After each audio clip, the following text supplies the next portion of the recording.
Jenggot boleh panjang, tapi gobloknya nggak selesai.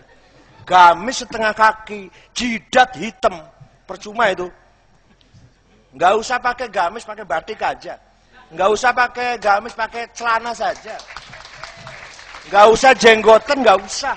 Asal ilmunya lumayan. Kecuali Said Muhammad bin Alwi Al-Maliki. Ya jubah, ya gamis, ya pinter, ya alim. Silahkan itu.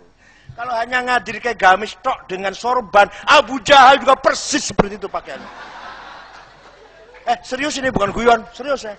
Kalau hanya mengandalkan Islam tuh gamis, Islam tuh sorban, Islam tuh jenggot, persis Abu Jahal, seperti itu juga.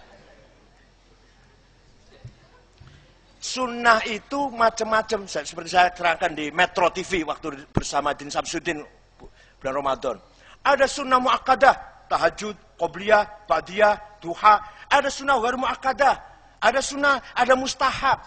Mustahab makan tangan kanan, masuk masjid kaki kanan, keluar masjid kaki kiri, mustahab itu. Ada lagi yang aula, pakai kopiah, aula, pakai gamis, bolehlah itu aula. Sekedar aula. Sekedar sunnah nomor paling bawah sendirilah. Cadar itu bukan pakaian Islam, bukan. Pakaian Arab. Buktinya, nutupi aurat itu kan karena menghindar fitnah. Mukanya cantik, maka ditutupin supaya jangan bikin fitnah orang laki-laki. Lah di Arab itu, di Saudi, nenek-nenek, negro, yang hitam itu pakai cadar. Lah fitnah apa nego? Paham nggak? Pakai cadar itu menghindari fitnah. Mukanya cantik, nanti lihat laki-laki menimbulkan fitnah. Nah kalau nenek-nenek, kemudian kulitnya hitam, orang hitam itu, kok masih pakai cadar? Mitnai opo, nutupi fitnah. Mau dibuka lah orang-orang yang tertarik. Tapi, itu artinya cadar itu budaya. Tradisi orang Arab, cadar. Bukan karena menghindar fitnah, bukan karena nutupi muka supaya jangan kelihatan cantiknya, bukan. Memang budaya, tradisi. Orang Saudi mukanya tutupin, padahal kulitnya hitam, nenek-nenek. Fitnah apa nih, usaha fitnah blas mana. Nah itu namanya kita memahami sesuatu dengan akal. Ya, bukan hanya itu. Contoh lagi, biar mantap. Al-Quran, contoh lagi, biar mantap. Al-Quran ketika diturunkan oleh dibuana malaikat kepada Nabi Muhammad SAW, kemudian ditulis oleh Kutabil Wahyi, Ubay bin Ka'ab, Zaid bin Thabit, Ibnu Umar, Ibnu Abbas, Sayyidina Ali juga. Tulisannya nasakh kufi, tanpa titik, tanpa apa-apa. Saya aja nggak bisa baca. Bisa-bisa faqbalu dibaca faqtuluh. Terimalah dibaca bunuhlah. Sama aja tulisannya. Kebutuhan mendesak, orang sudah banyak masuk Islam dari luar, kebutuhan mendesak, harus ada sesuatu yang membedakan satu huruf dengan yang lain.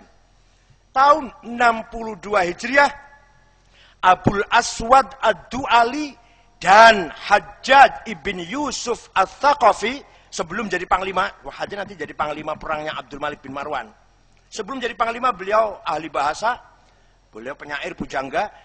Mereka wad'un nuqat alal huruf, mengasih titik, memberi titik pada huruf ba, titik 1 di bawah, ta titik 2 di atas, ta titik 3. Itu tahun 62 Hijriah. Sudah ada titik, setelah Islam berkembang kemana-mana, masih banyak orang tidak bisa baca Quran. Maka Imam Khalil bin Ahmad Al-Farahidi tahun 180 Hijriah bikin syakel, fathah, kasroh, domah, fathaten, domaten, kasroten, sukun, syiddah. Beliau panggil muridnya namanya Qois. Qois, lihat mulut saya.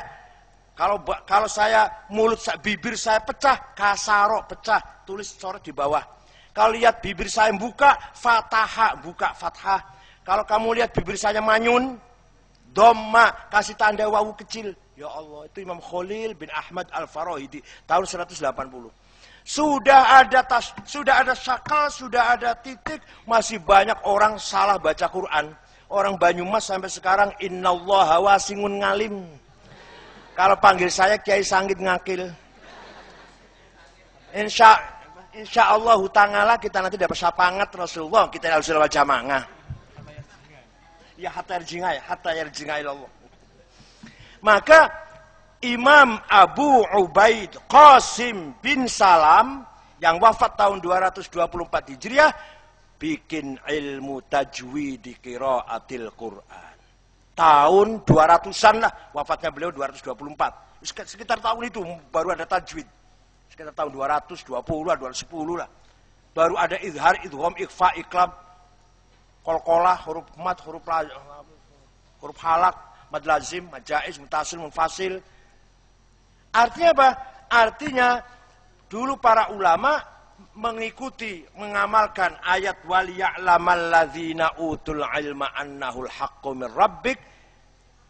Kalau ingin benar harus berdasarkan ilmiah. Ingin benar baca Quran dengan tajwid, ingin benar melaksanakan ibadah dengan fikih, ingin benar segalanya harus dengan ilmu pengetahuan. Tidak hanya asal-asalan. Luar biasa. Laulah inilah andil Islam, kontribusi Islam dalam membangun peradaban di dunia, dalam sejarah dunia. Belum ilmu yang lain. Seorang namanya Jabir bin Hayyan al-Azdi yang wafat tahun 161 Hijriah. Muridnya Imam Ja'far Shadiq bin Muhammad Baqir bin Azza Abidin bin Husain bin Ali bin Abi Thalib.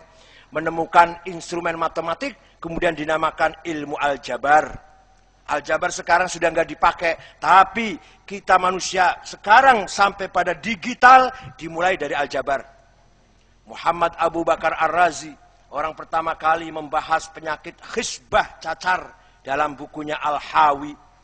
Al-Idrisi, orang pertama kali mencoba bikin peta bumi, walaupun kalau dilihat sekarang banyak salah, tapi orang pertama kali.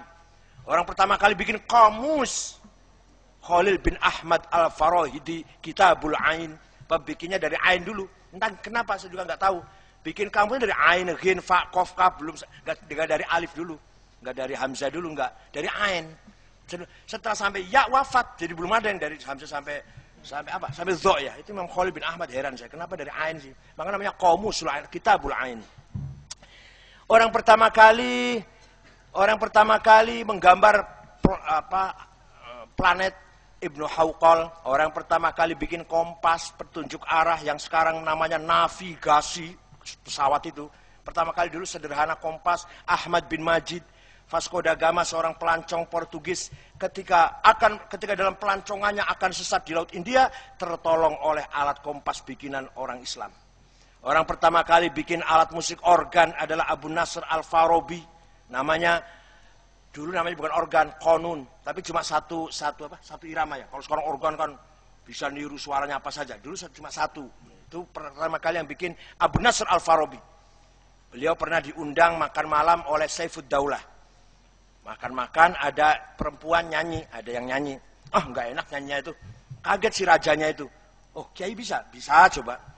Ambil gambusnya, disetel, Abu Nasr Farabi nyanyi, orang ketawa semua. Karena lagunya jenaka. Dah istirahat dulu, minum, makan apel dulu.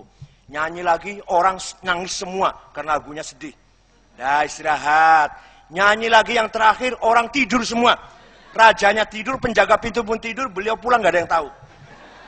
Itu ada dongengnya itu. Itu Abu Nasr Al-Farabi. Saya punya bukunya The Book of Music, Al-Musiqal Kubra.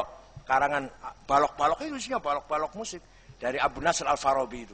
Jadi bukan hanya filosof beliau, tapi juga musikor ya, musisi. Nah itu, dikira orang Islam bisa tahlil saja apa? Hadirin, adik-adik yang saya hormati, itulah ayat 1 saja sudah bisa membangun peradaban, apalagi kalau satu Quran. Nah, kalau sudah berilmu, apa cukup? Belum. Al-Quran 14 abad yang lalu mengatakan, kalau sudah berilmu, fayu'minu bih. Harus beriman kepada Allah. Itu prinsip itu. Jadi ilmu dulu baru iman. Kita kebanyakan iman dulu baru ilmu. Nah itu kewalik. Kalau dulu orang tuh cari ilmu dulu, pakai akal dulu baru iman. Qurannya urutnya begitu, urutannya Quran begitu. Ya kalau kita sekarang gimana? Ya iman, kemudian ilmu, kemudian iman lagi lah, nggak apa-apa lah gitu lah. Iman karena keturunan orang mukmin, kemudian ngaji, pinter, nah imannya bertambah, udah gitulah. Kalau Qurannya ilmu dulu, baru beriman. Kebenaran ilmiah dulu, baru kebenaran iman. Fayu'minu bih. Nah ini. Bangsa, sebuah peradaban akan kacau kalau tanpa dasar teologi, dasar keimanan. Boleh saja 1 orang, 2 orang, sampai 1000 orang benar tanpa iman. Orang ateis bisa saja jujur, tapi untuk standar peradaban nggak mungkin, nggak bisa. Di mana-mana dalam sejarah pasti bangsa sebuah peradaban itu beriman kepada Tuhan. Tuhannya apa saja, beriman kepada Tuhan, beragamalah. Boleh saja ada orang masyarakat kecil nggak beragama tapi baik, nggak apa-apa, itu 1-2.